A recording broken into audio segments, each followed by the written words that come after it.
Yo, something a bit different today. Sorry if I look like I've just got up, because I have. It's 7:15. I'm outside B&Q, which doesn't open till 8, which it never has before. Put lockdown in it, I can't complain. I got things to do. But I thought I'd sit in the car, edit a video.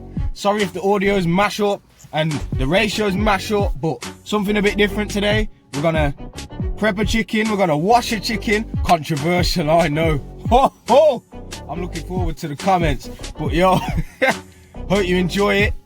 Yeah, gonna be consistent now. Hopefully a video every day or every 2 days. Just gonna keep them coming, man. Hope you enjoy it, innit? Like, comment in the section below whatever you want to see in the videos, whatever. I'm not trying to be that YouTube guy. You know, like and subscribe, but like and subscribe, innit?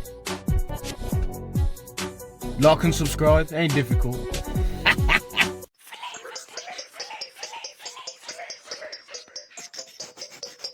Flavor Station.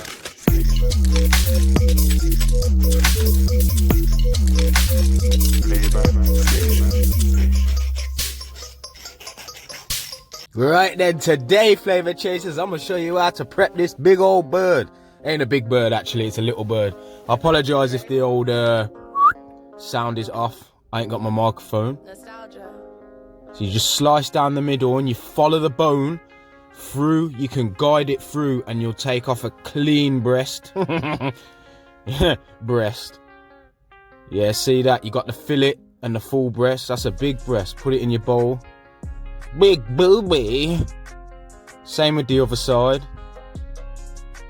I'm sorry, I apologise in advance to the vegetarians out there, I really do. But sometimes, man, you gotta prep your own meat. So then you got your wings, you can just slice through that knuckle. It's hard to explain without a full-on close-up, but yeah, you can feel the little knuckle there, you see? And it's straight through, no crunch, no nothing, no. Right, flip her over. Oh, big birdie. Now go through to the breast, not the breast, the leg. Bit of thigh, and you can slice right down. See, no crunching, no. You see him with this meat cleaver, like boom. Nah, there's no need. Look, now you got your carcass. They're the sweet little. You can use them, but there's a lot of meat on there. Now get your blue roll. See, with the carcass as well, if you want to, you can roast it off, boil it up, make your own chicken stock. Like, it's minor. Put this on here to remove any of the excess, like, I call it gunk, innit?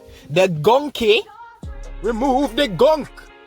Tap that down, just get rid of all the little bits. Now, it's a controversial thing, but I'm gonna wash the chicken and I'm gonna prep the chicken and I'm gonna freeze the chicken in portions. Now, blowtorch. This removes any excess hair. I was taught to use the hob, innit? You can use the hob and just, and you just get rid of all them, you know, the little feather hairs and that. You just singe all them off. It's just a mad texture. You know, if you're eating chicken with the skin on, you know, you don't really want the little, you don't want the hair in it. Do you know what I mean? But yeah, you want to get your vinegar. Now I'm going to wash the chicken. This is controversial to a lot of people, but vinegar, yes man, lemon juice, enough of that, right? Mix that up with your hands. Obviously I wear gloves because I ain't a caveman, innit? And just mix that, get all into your fillet, all into your joints, all under the skin as far as you can. Mix that up. Yes, man. I was just brought up to do this. Massage your meat. Sick. Now, not 1, not 2, not 3. Leave it for 5 minutes. Boom. Now, take it to the sink. Bam, bish, bash, bosh. Rinse it. Oh, but it's splashing. You're getting salmonella everywhere. Yeah, that's what Zaflora and Fabulosa and all them thing there for. Clean your kitchen down, you dirty pig. And you won't have to worry about salmonella. Furthermore, salmonella only exists in like 15% of chickens. It's like eggs. It's like look at the drawer, innit? Right, tap off chicken. Oh, look how clean and nice it looks now. Now, look what you got. You got 1 titty, 2 titty. You got your wing-a-ding, 2 wings, and 2 legs to do with whatever you wish, baby. Flavor Station.